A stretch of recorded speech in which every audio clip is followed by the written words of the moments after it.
Okay. Now let us start with the first topic, that is the amendment for this month. So with respect to the amendment, there isn't any amendment for the month of June, but however, there's a lot of circulars that have been issued. And the first one is the circular issued by the Ministry of Labour and Employment with regard to the regulation of the joint request under the EPF scheme. So with respect to this, any employee who wants to become a member of the scheme and who is actually capable of paying, contributing, exceeding the statutory limit can actually submit an application. So this application, it has to go through a jurisdictional regional officer through the employer. So over here, the employer can actually pay the administrative charges in order to comply with the statutory provisions. So what happens next? See, this sort of joint request can also be given digitally to the employer through a mode of this digital channel as well. So whenever a request is submitted, it would be expeditiously processed within 7 days after receiving the joint request as well. With respect to the instructions that are applicable to the employees, any existing members of the scheme who wants to contribute further in the future with respect to their wages, which exceeds the existing statutory ceiling limit as well, they can also give a joint option. And also for those members who can contribute by submitting a joint request at the time of full claim settlement. With respect to this adherence to the timelines for the scrutiny of the joint option. So basically these joint options, all the information regarding the employee would be put up in the portal by the employer. So once the wage details have been given by the employer, it starts to match with the field office details so that the dues will be calculated and then a notice will be issued to the employer. In case the applications has some misinformation or probably it is not, there's some mistake, and then there's a certain time period is also given to rectify the mistake and also to adduce the additional proof. So this is 20 days from the date of receipt of the application. You can actually submit it by giving additional proof. Now, with respect to the ESI Corporation Circular, with regard to this online registration through this MCA portal regarding the inspection of units. So basically MCA registered employees, those who have no employees, they gave an intimation stating that the dormant option is not reflected in their ID, employer ID. So when this matter came up to the ICT, Information Technology, Communication Technology Cell, it is observed that it is imperative that they declare the status of the company within 6 months from the registration. Once the option of declaring the inactive mode is done, it is not available after the period of 6 months. So therefore, they cannot extend it beyond the period of 6 months.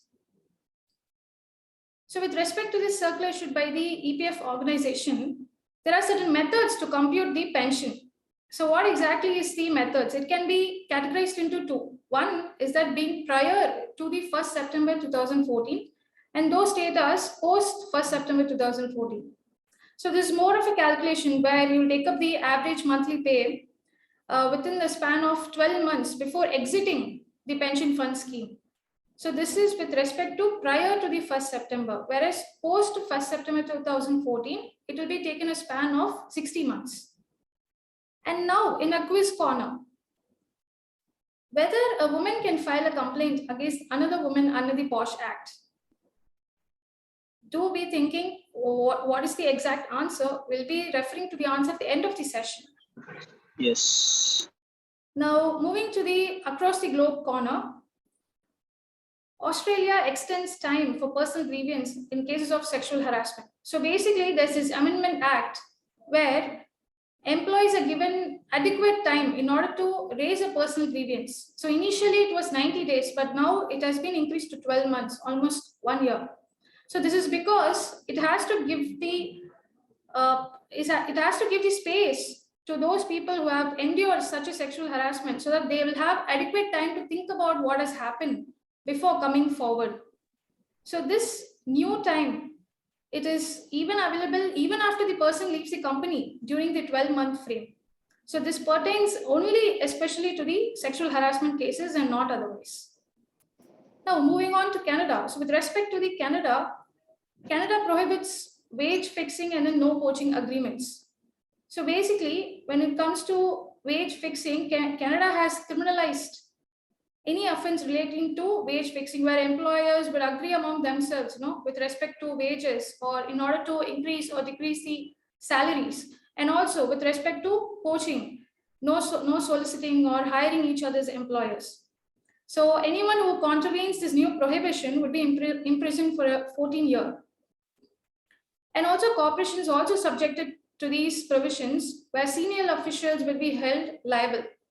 So it would follow for a mass class action suits as well. And another thing to note is that there is no retroactive liability in this. That is, before it expires, before the termination expires, before this prior new amendment, there is no punishment imposed on them. Now, before moving on to a knowledge corner section, let us see the overview of the POSH Act. So basically, we have to know what exactly is a sexual harassment and what amounts to a sexual harassment. So as you can see, sexual harassment, it can be of any unwelcome sexual behavior. It can be either expressed directly or impliedly.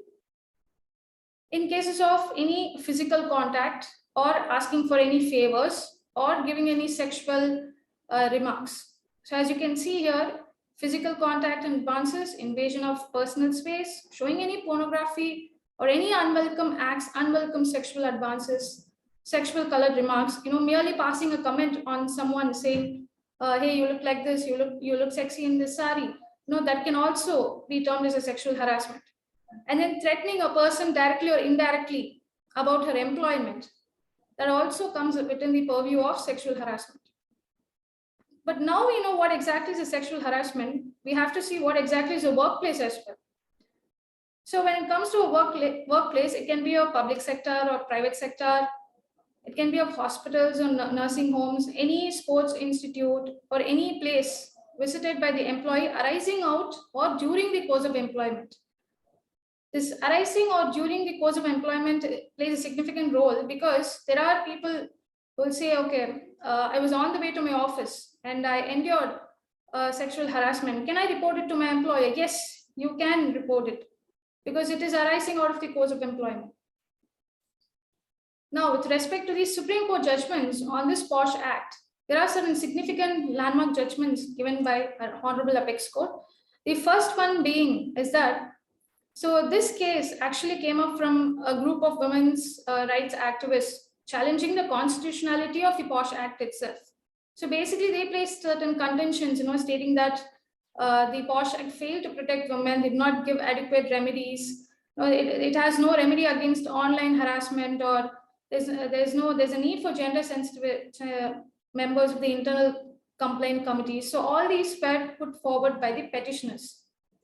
However, the Honorable Supreme Court held that the POSH Act was constitutional and it did provide sufficient protection to the women against sexual harassment. In fact, it is in consonance with the CEDAW. So basically, it is in line with the India's International Convention on the CEDAW.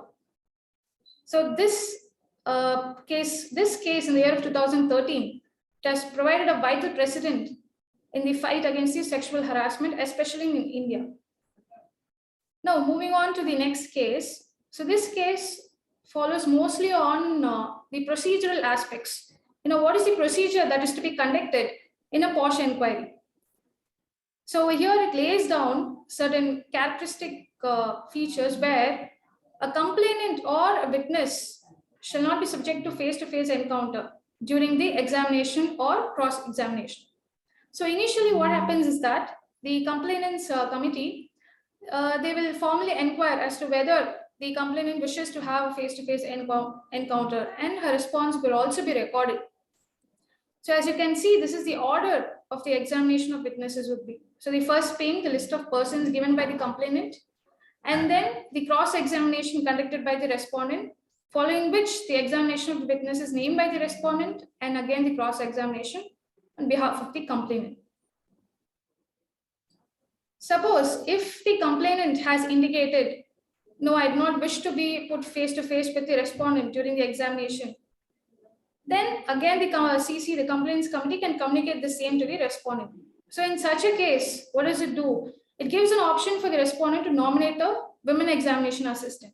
So basically, she must be an employee in the workplace where the respondent works. And suppose if the respondent does not wish to nominate such a person, then a list of questions can be given across which this complaints committee can conduct the inquiry. So in cases of individual, complaints committee feels, suppose it is necessary to hide the identity of the complainant's witness, then such things can also be done by keeping them anonymous. So what happens is that the statements or the testimonies that will be given, but without disclosing the names and identity to the respondent. So this is the recent case where the Supreme Court has issued certain directions in order to fulfill the promise under the POSH Act. As you can see, the first one being is that all the state governments and the union territories, they need to verify, okay, whether an IC is actually constituted as per the provisions of the POSH Act. And secondly, there's a necessity to ensure that the provisions of details are given, with respect to the committee member names or email ID or contact number, and any displaying any procedures that is to be displayed with respect to the complaints, and all the relevant rules and regulations that must also be put up in the website by the concerned authority. And the third is that steps must also be taken to familiarize the IC in the procedure of inquiry proceedings under the POSH Act. And the fourth one is that the management should also conduct orientation programs and awareness programs to upskill the IC. This is of paramount importance because unless awareness is created, people would not come forward to actually give a complaint. Now, with respect to this legal services authority, both national as well as state, they shall also develop certain modules, so that they can conduct workshops and create certain awareness regarding this POSH Act. The National Judicial Academy and also the state judicial academies shall also work on this. Now, moving on to the next case. So basically in this case, the respondent was an officer of the IFS posted in UK, and basically he was working with a clerk typist, and she has given a sexual harassment complaint, following which the respondent was placed under suspension. So after a detailed inquiry, the disciplinary authority passed an order of imposing a cut of 20% in pension on permanent basis. And this order was also upheld by the CAT, Central Administrative Tribunal, and also by the High Court. So in this case, the appellant was appointed as an associate professor at the University of Kerala for almost 12 months on a probation. So within 1 month itself, there was numerous complaints regarding sexual harassment, almost from 23 female candidates. So an ICC was constituted to inquire into this, and the respondent and the appellant was also found to be guilty. But however, one thing to note is that, see, as per the rules of the university, in case there's a service regulations, and in case a person is going to be dismissed on the grounds of misconduct, then reasonable opportunity has to be given to both sides. But over here, based on the report of the ICC, the Executive Council of the university terminated the appellant. So challenging which, the appellant came to the High Court, stating it to be stigmatic. But however, the learned judge said, no, there was no stigma attached to it. And once the matter came up to the Supreme Court, it held that the termination was illegal and stigmatic because it was not done as per the regular inquiry. So it is highly imperative that the inquiry must be conducted as per the service rules. In fact, Section 13 of the POSH Act also states that once a person has been dismissed on the account of misconduct, then must be in accordance with the provisions of the service rules. Now, in our Did You Know section, an Indian man stays in a 5-star hotel for 2 years and checks out without paying the bill of $70,000. So the police have also launched an investigation on this because there's involvement of hotel staff as well. in our case law section, the first one is that the petitioner over here was appointed as a Safai Karamchari by the respondent. So basically, there's a cleaner, they are a cleaner, and they raised a dispute stating that she was illegally terminated, and therefore there's a violation of the provisions of the ID Act. But over here, the management contended, stating that no, she was engaged only for 157 days. So therefore, it was not in violation of Section 25F, that is the provision for retrenchment. Labour Court here held that she failed to prove that she did not work for 240 days. And so therefore, there was no violation of the provisions of the ID Act. And therefore dismissed the ID, and against which this present petition was filed. And on the second round of litigation, she further contended, saying that she was a master role employee. So therefore, she is on the rolls of the company, and therefore she must be given certain compensation. But however, the High Court of Delhi said that no, she was engaged only for a specific work for a short term. She was a daily wage employee. So therefore, her disengagement would not fall within the provisions of the ID Act. Moving on to the next case. So in this case, here the petitioner was appointed as an administrative assistant. So basically, there was unauthorized absence on his part with no intimation, and also provoking the colleagues and having certain acquaintance with the women employees.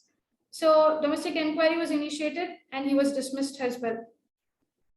Challenging his dismissal, the petitioner raised an ID. Over here, the domestic inquiry that was conducted is said to be fair and proper. But now, with regard to this proportionality of punishment, the Labour Court held that once the inquiry is held to be fair and proper, and there is no plea of victimization, then the Labour Court has no power to interfere with the punishment imposed, and therefore dismiss the dispute. So this view is upheld by the Madras High Court. So in our quiz section, I hope you remember the question, whether a woman can file a complaint against any woman under the POSH Act. So the answer would be yes, they can certainly file. I know POSH Act mostly regulates with respect to men, but there's nothing as such. A woman who has abused another woman can also file a complaint against the POSH Act. Now, moving on to a Lex POSH corner. So in this case, over here, the respondent over here sent a letter stating certain sexual harassment to the general manager. And over here, the IC submitted a report saying no such incident occurred. So subsequently, the respondent also went to an LC, that is the local committee, and again substantiating the grievance. Over here, the respondent is that of the view that, see, IC of the bank has no independent person. It is a biased committee. So therefore, she feels that she won't get any proper justice in that. However, but as per the report of the IC, the bank transferred that person to a different branch. So challenging that transfer, the respondent preferred a writ petition, where the High Court actually quashed the transfer order. The reason for this is because the transfer was done without in consonance with the circulars issued of the bank. So, and approaching the Supreme Court, when the matter went to the Supreme Court, it observed that one of the members of the committee must be from a non-governmental organization, or must be committed to a cause of a woman, pertaining to issues with sexual harassment. But over here, the person is of a panel advocate representing the bank before courts. So therefore, there was a fundamental defect in the constitution of IC itself. So over here, the Supreme Court actually affirmed the High Court's view with respect to the transfer order, since it was in violation of the circulars, but however imposed a hefty penalty on the respondent to the extent of rupees 50,000. So moving on to the compliance section, you can certainly see on your screen.